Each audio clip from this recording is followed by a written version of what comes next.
This does not mean that if we delight ourselves in God, that we get whatever we want. It means when we delight in God, when we live for God, when we commit ourselves to God, when we seek to follow God as best we know how in this complicated, chaotic world, that what He will do is He will implant desires inside of us. He changes our want to. He changes the things that we care about. And we begin to develop passions for things. And those passions are given to move you where the wild goose wants you to go. I think it's fair to say that our greatest responsibility as Christians is to follow Christ. Would you agree? That's our greatest responsibility.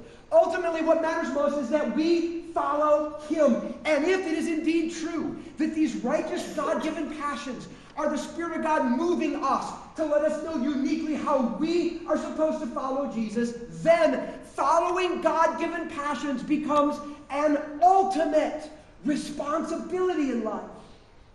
Not some additional measure, not something else that's kind of cool for an elite few, but how every one of us are to live, throwing ourselves into the very things we're passionate about because God Himself gave us the passion.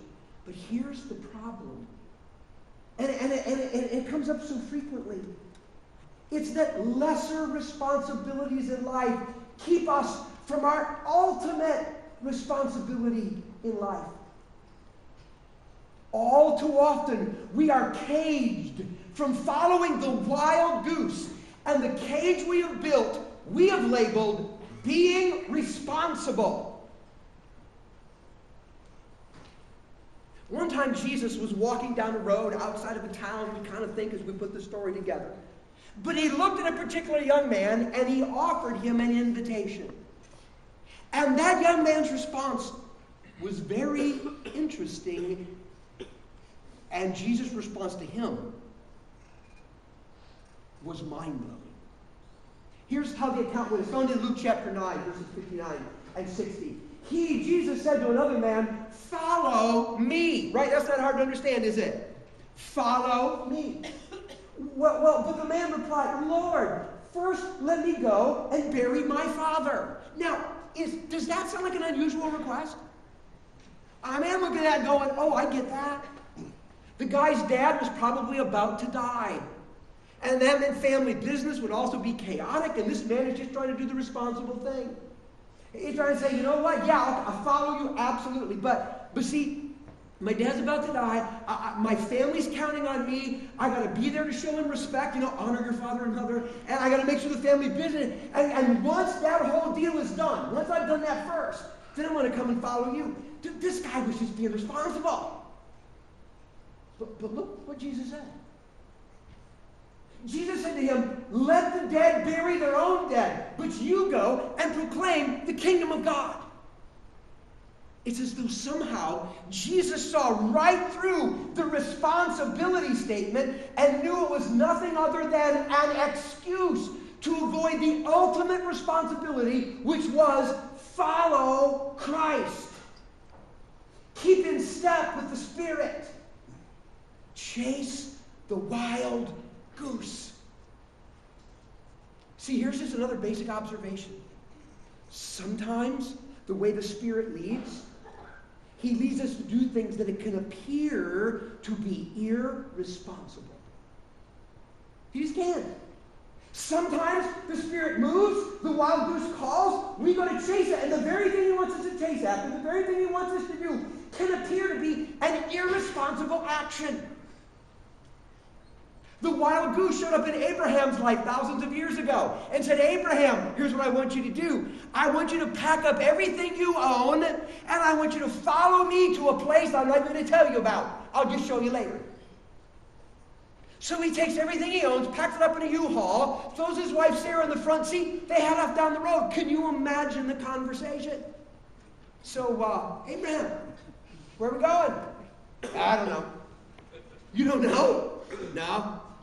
What kind of job are you going to have? I don't know. How are we going to make ends meet? I don't know. I mean, talk about being irresponsible. And yet Abraham was following what God himself had said he was supposed to do. Consider 4 of the early disciples of Jesus: Peter, Andrew, James, and John. Their occupation, they were fishermen. They ran a family business.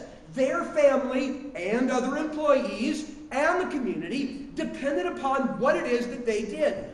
One day, Jesus came by the Sea of Galilee after they had been fishing, and he said, "Follow me." And they, I'm quoting the scriptures, forsook their nets and followed him. They left family behind. They left a thriving business behind. They left people who counted on them behind in order to obey the command to follow Jesus. Tell me that could not have appeared to be irresponsible on their part. Could we have not all looked at Abraham and in our finest spiritual voice said, "Abraham, you're crazy. That's irresponsible." Peter, Andrew, James, John, seriously, I don't know who you think you're hearing from, but what you're doing is crazy. You're irresponsible. Would that not have been so easy to say? And yet sometimes this unpredictable Spirit of the living God puts in our hearts to do things that can look irresponsible. They seem to make absolutely no sense.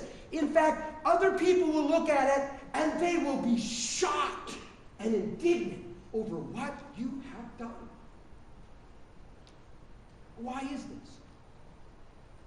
Perhaps we can explain it this way. Every one of us in life are given a ladder, like that one that's leaning right over there. We're all given a ladder. And what we do with that ladder, it's our life, it's our efforts, it's what we do, is we decide we're going to take this ladder of our efforts, our time, and our energy, and we're going to lean it against some wall in order to scale that wall and reach the top. Now, some of the most common walls that we lean our ladder against, there's the wall of career building. There's the wall of experience gathering.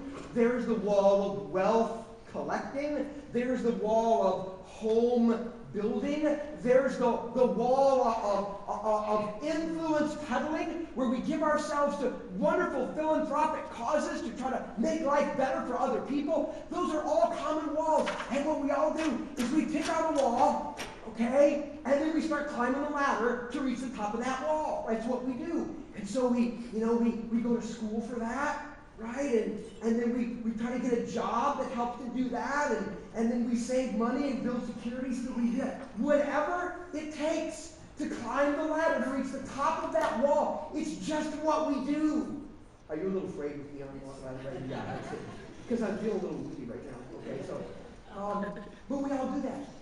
And it doesn't matter whether we're building a career or trying to amass wealth or collect experiences or build a home or make the world a better place. As we're all climbing our ladders, we look at everybody else climbing and we go, dude, that makes total sense. I understand why you're making the choices that you do. Because if you want to climb that wall, yeah, that's how you climb your one and only ladder. And then Jesus shows up. And seriously, Jesus will mess up your life. I'm telling you. He will mess up your life. Because he didn't come and say, oh, hey, those are all good walls. They are, by the way. None of the walls I mentioned Jesus would be against.